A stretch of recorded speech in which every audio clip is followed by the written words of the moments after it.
오늘 설교 제목이 뭡니까? 내가 너에게 지옥이라고. 부호가 2개가 붙었어요. 지옥이라고 질문을 던지고 또 느낌표가 있어요. 지옥이라고.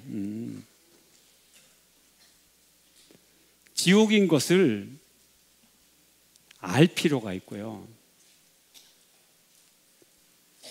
또 내가 남에게 지옥이라는 상황을 발견하고 또 시인할 수 있어야 됩니다. 시인해야 돼요. 이게 중요합니다. 우리가 살아가면서 입에 담아야 할 3문장이 있어요. 항상 입에 붙어 있어야 돼요. 미안합니다. 죄송합니다. 용서하십시오. 미안합니다. 죄송합니다. 용서하세요. 이 말이 나를 건강하게 해주고 우리 모든 관계를 건강하게 해줍니다. 관계를 건강하게. 미안합니다 해야지. 그래도 그 진실이었는데, 너를 위해서인데, 내가 너를 사랑하는데, 이건 진지한 거였는데, 그러면 안 된다는 거예요. 나의 진지함이 잘못된 진지함이 될 수 있어요. 남을 돕는다고요? 남을 사랑한다고요? 그게 얼마나 어리석은 사랑일 수 있는데요. 오래전에 한 자매가 저에게 찾아왔어요. 상담을 합니다. 젊은 자매인데 남편이 사고를 당하고 어려움이 많아요. 근데 이야기를 들어보니까 그 상황보다 더 어려운 게 시부모더라고요. 이 시부모가 들어보니까 정신적으로 정상이 아니에요. 완전히 심각해요. 전혀 입원을 해야 될 정도로 정신병원에 괴로움을 더해주는 거예요. 심지어는 아이까지 있는 며느리를 보고 너 나가라, 죽어라, 이런 얘기를 막 하는 거예요. 그 얘기를 제가 듣는데 제가 헉하고 숨을 못 쉬겠더라고요. 어떻게 그렇게 답답한 데서 살아가고 있는지 제가 갑자기 겁이 나더라고요. 이 자매가 앞으로 어떻게 될지. 그래서 제가 뭐라고 얘기했느냐면, 그 시부모가 못 찾아오도록 빨리 이사를 가라, 몰래. 그리고 이사 간 걸 알더라도 그 전자키 비밀번호도 절대 알려주지 말고 하여튼 관계를 끊으라 그랬어요. 끊으라고. 그게 그 자매한테 도움이 되겠습니까?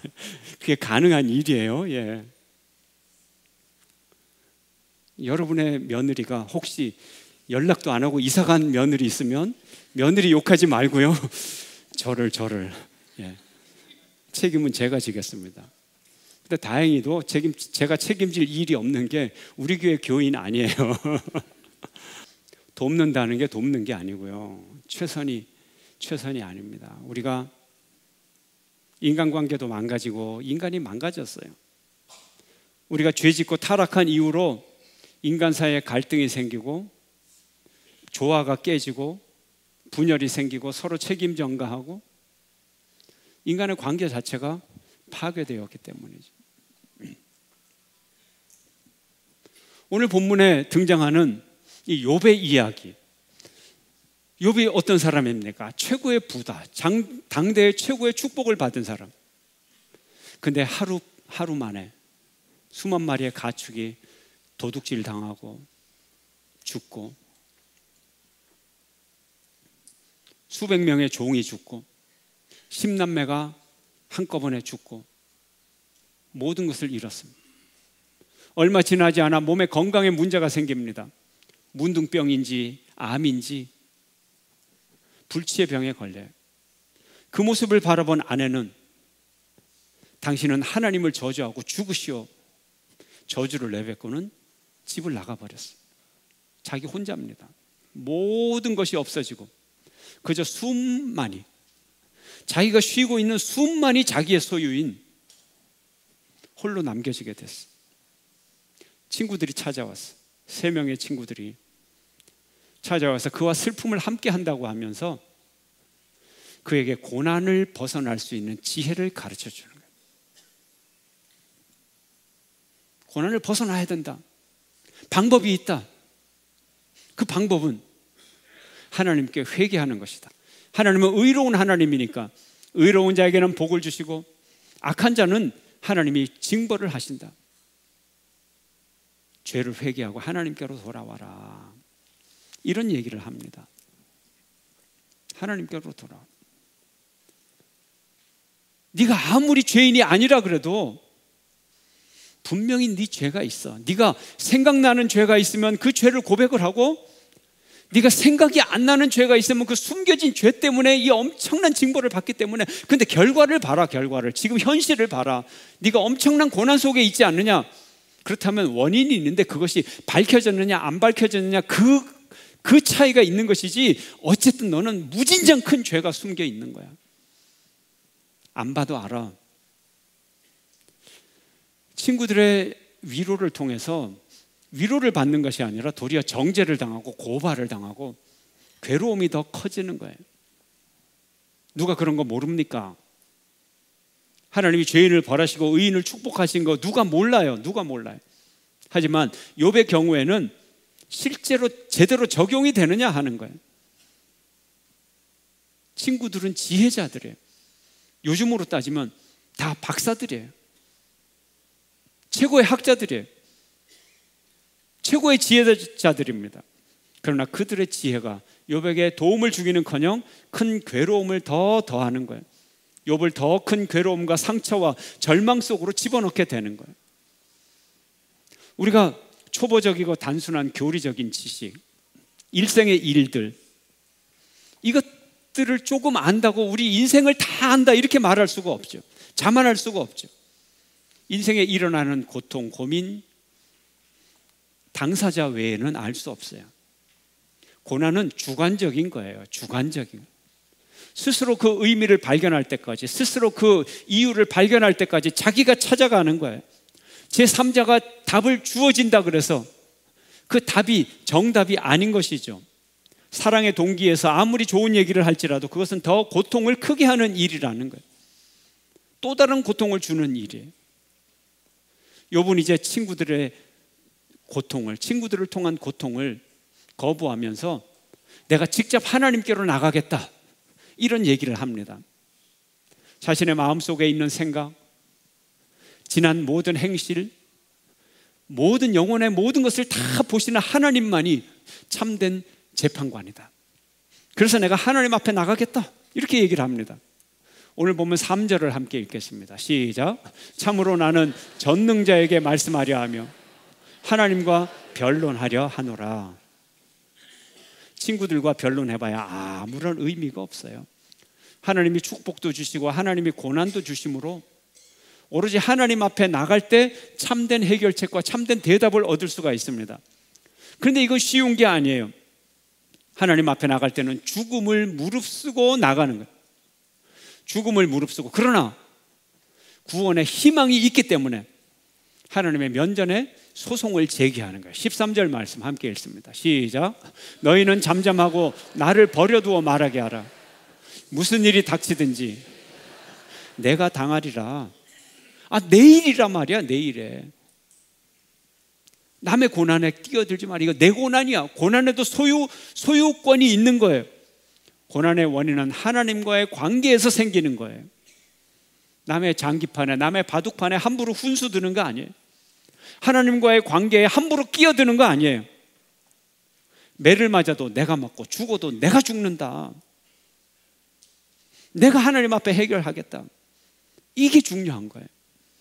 15절 함께 읽을까요? 15절 시작. 그가 나를 죽이시리니 내가 희망이 없노라. 그러나 그의 앞에서 내 행위를 아뢰리라. 그가 나를 죽이실지도 몰라. 그래서 내가 희망이 없어질지도 몰라. 그렇지만 그 하나님께 위험을 무릅쓰고 하나님 앞에 가는 그것이 나의 마지막 희망이야. 그래서 하나님 앞에 매달리는 거예요. 욥이 죄가 없고 무고하다면 욥에게 구원이 임할 것이고, 욥에게 죄가 있다면 하나님께서 그를 엄청난 심판으로 인도하실 겁니다. 그래서 목숨을 걸고 나가는 거예요. 욥이니까 이런 말을 하는 거죠. 자기 지은 죄가 생각나는 평범한 사람들, 회개부터 하고 하나님께 나가야 돼요. 욥의 친구들의 말이 맞아요. 그러나 욥에게는 통하지 않는다는 거죠. 하나님 앞에 나가야 돼요. 따지러 나가든 회개하러 나가든 하나님으로부터 해결받아야 돼요. 용서도 하나님으로부터 받아야 되고, 인정을 받아도 하나님, 대답을 받아도 하나님으로부터 대답을 받아야 돼요. 욥은 이렇게 친구들을 향하여 거짓말쟁이, 무자격 의사, 돌팔이 이렇게 말합니다. 쓸모없는 의원이라고 말합니다. 함께 읽을까요? 4절 시작. 너희는 거짓말을 지어내는 자요 다 쓸모없는 의원이니라. 돌팔이 의사처럼 이상한 연고 하나 가지고 말이죠. 이것만 바르면 모든 병을 다 낫는 만병통치약이다. 아프기만 하면 연고만 다 바르는 돌팔이 의사처럼 말이죠. 그 연고 하나 가지고 코가 아프면 코에 바르고, 배 아프다 그러면 배 바르고 말이죠. 머리 아프다 그러면 머리에 바르고, 그런 돌팔이. 욥의 친구들이 그렇다는 거죠. 욥은 친구들을 향하여 또 거짓 변호사라고 말합니다. 이들은 엉뚱한 방법으로 하나님을 변호하려고 해요. 그러나 정작 하나님 앞에 더 정직한 사람은 욥입니다. 고난으로 상심한 친구를 위로한다고 하면서 하나님의 거짓된 증거로 정죄하고 욕을 합니다. 고난의 원인을 잘못 진단합니다. 여기를 향하여 오늘 욥은 말합니다. 7절 함께 읽습니다. 시작. 너희가 하나님을 위하여 불의를 말하려느냐, 그를 위하여 속임을 말하려느냐. 하나님 편에 서 있다고 하면서 하나님의 뜻이 아닌 걸 갖고 얘기하는 거예요. 불의를 말하고 속임을 말하는 거예요. 자기는 답을 다 가지고 있는 것처럼. 그러나 그 답이 엉터리 답이라는 거죠. 하나님이 변호사가 필요합니까? 아니죠. 다음 9절 8절 함께 읽습니다. 시작. 너희가 하나님의 낯을 따르려느냐, 그를 위하여 변론하려느냐. 하나님은 변호사가 필요 없잖아요. 욥의 친구들은 스스로 하나님의 변호사가 되고 욥의 죄를 고발하는 고발자 노릇을 하는 거예요. 위로하러 온 위로자가 어느 순간에 고발자가 되고 어느 순간에 검사가 돼버린 거예요. 우리 주변에 어떤 특정한 교리를 가지고 하나님의 구원 계획을 잘 알고 있고 다 알고 있고 천국과 지옥을 자기 마음대로 정하는 사람들이 많아요.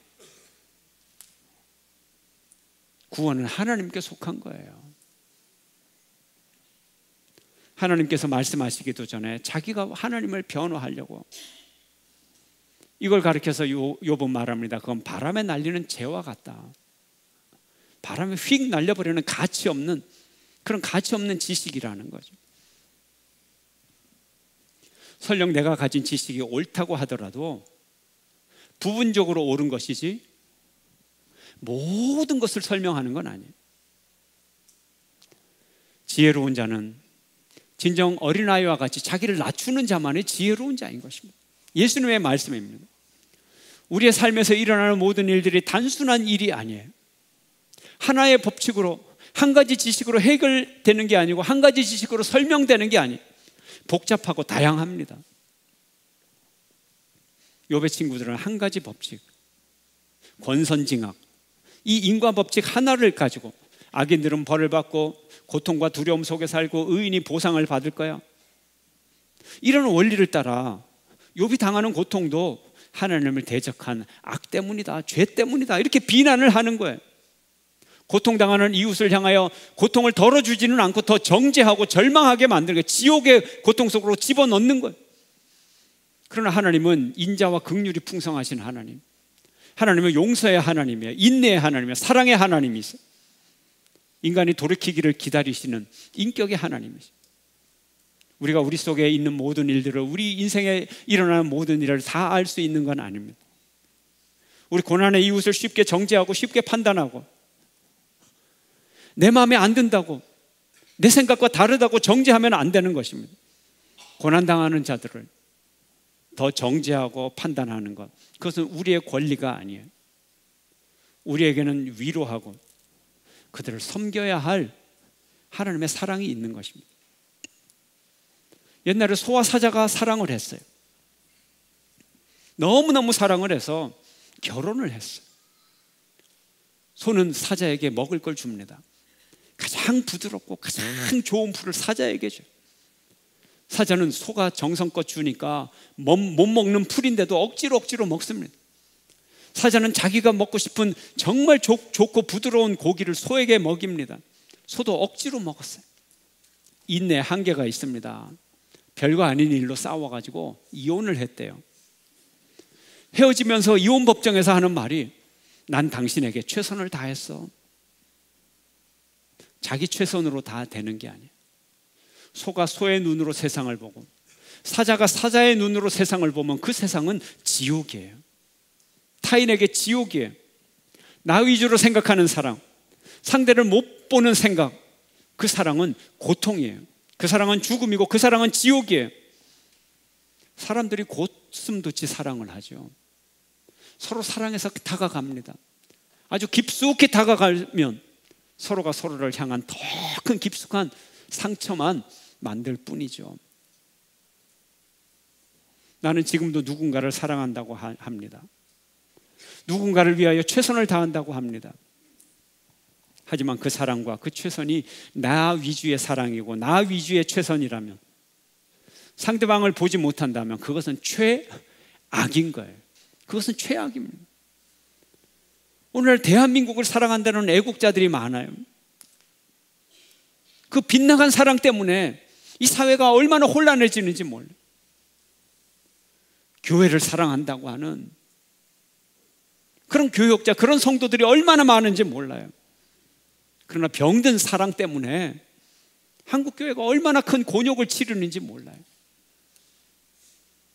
얼마나 교회가 분열되어 있어요. 다른 교회, 다른 교파를 정죄하는 독이 섞인 주장들, 교계 신문들에 보면 그 독이 섞인 기사들 얼마나 많은지 몰라요. 진리라고 외치지만 그건 독이 들어있어요. 하나님을 향한 사랑이라고 하지만 그것은 이웃을 향한 칼이 품어져 있어요. 사랑이 없어요. 사랑이 없다면 하나님이 안 계신 거예요.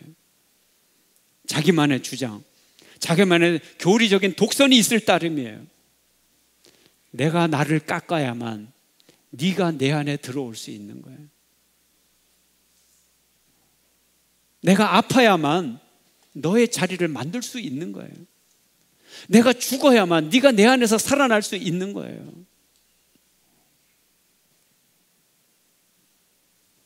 제가 대본교회 박희정 목사님 댁을 방문한 적이 있었는데, 목사님이 대화 중에 그러더라고요. 새 신발을 샀는데 몇 번을 늘리면서 계속 신어도 여전히 힘들다 그러더라고요. 그래서 그 타이밍을 놓칠 제가 아니죠. 그 신발 제가 신고 가겠다고. 신어보니까 괜찮아요. 사실 말씀드리면 조금 큰 느낌이 들긴 드는데, 그래도 그 상표가 탐이 나서 제가 잘 맞는다고 그러고 약간 쩔구덕거리지만 그래도 그 신발을 신고 애써서 신고 왔어요. 야, 이거 내가 큰 신발을 욕심에 가지고 오지 않았나?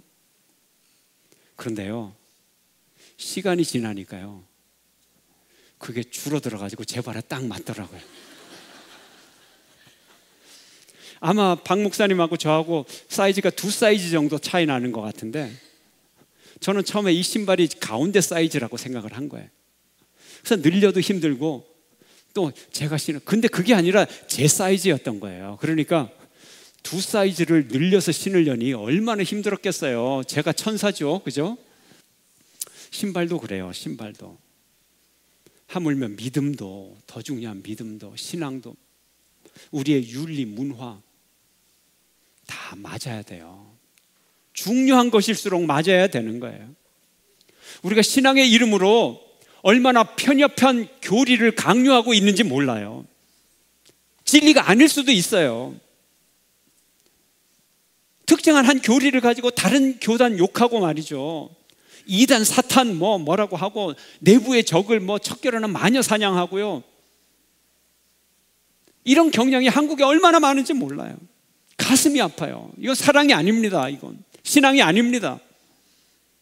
신앙의 이름으로 시대에 뒤떨어진 윤리를 강요하는 그런 교회들, 신앙의 이름으로 문화를 강요하는 문화적 강요들, 내게 맞는 옷을 내가 입어야죠. 다른 사람에게, 나한테 맞는 옷을 다른 사람에게 입히려고 하면 안 되는 거예요. 자기 인생의 옷은 자기에게 맞는 거예요. 나에게 맞는 옷이라도 남에게 입히면 이 옷은요, 누더기가 되는 거예요. 자기 인생의 그릇은 자기만의 것이에요. 우리가 기독교를 힘의 종교로 착각을 하면 안 됩니다. 지금 기독교 인구가 꽤 됩니다. 신교, 구교를 합하면요 25%가 넘습니다. 그래도 우리는 기독교인이 1%대의 그 겸손으로 이 세상을 섬겨야 되는 거예요. 10%가 된다 그래서 힘을 쓰면 안 돼요. 그때도 1%인 거죠. 앞으로 기독교가 자꾸 전도가 잘 돼서 만약 이 사회에 100% 전도가 되었더라도 복음의 진실은 마치 1%인 것처럼 그렇게 겸손하고 그렇게 낮아져서 그렇게 세상을 섬기고 이 사회를 섬겨야 되는 거예요. 언제부터 기독교가 가진 자 편에 서고 언제부터 기독교가 권력자 편을 옹호하고 말이죠. 힘을 과시해서 무언가 하려고 하고, 이건 타락이에요. 이건 사랑이 아니에요. 이건 독선이에요. 힘으로 뭔가 하려고 하고, 겸손하게 남을 설득하고 겸손하게 사랑을 베풀고, 이런 자세들이 사라져가고 있어요. 무언가 힘의 과시를 통하여서 무언가 이루고자 하는, 그러나 그건 역효과입니다. 세상이 거부합니다. 왜요? 세상이 악하기 때문에 거부하는 것이 아니고 복음의 본질이 아니기 때문에 거부를 당하는 거예요. 하나님 살아 계시잖아요. 하나님이 교회 안에만 계십니까? 하나님이 이 사회 속에 살아 계시고 역사를 인도하고 계세요. 하나님은 올바른 방법으로 우리를 인도하고 계시는 거예요. 힘에 의존하는 기독교, 남을 협박하고 남에게 강요하는 기독교는 복음이 아니에요. 우리는 교리적인 독선을 버리고 윤리적인 교만도 버리고 문화적 우월감도 버리고 이웃의 고통을 함께 느끼고 고난당하는 자와 함께 고난을 당하고 그들과 동행하는 교회, 동행하는 성도들, 연약한 자의 연약함에 동참하고 가난한 자의 가난함에 동참하고 낮은 자의 억울함에, 그 억울함에 함께 눈물을 흘리고 우는 자와 함께 우는 자, 바로 그런 성도가 되시기를 축원합니다. 전능하신 하나님이, 높은 보좌에 앉으신 하나님이 무력한 어린아이의 몸으로 이 땅에 오신 임마누엘의 신비가 이런 것입니다. 죄 없는 예수님이 이 땅에 오셔서 모든 인간의 죄를 대신 지시고 십자가의 고통을 당하시는 그 십자가의 고통의 신비가 바로 이런 것입니다. 하나님께서도 낮아지셨는데, 하나님께서도 우리와 함께 하시기 위하여 낮아지셨는데, 우리가 이런 하나님을 경험한다면 우리가 고통당하는 자를 진정한 위로자가 되어야 되고 진정한 이웃의 위로자가 되어야 되는 것입니다. 이런 위로자가 되는 여러분 되시기를 축원합니다. 이런 사랑의 사람이 되기를 축원합니다. 참된 복음을 살아가는 여러분 되시기를 축원합니다.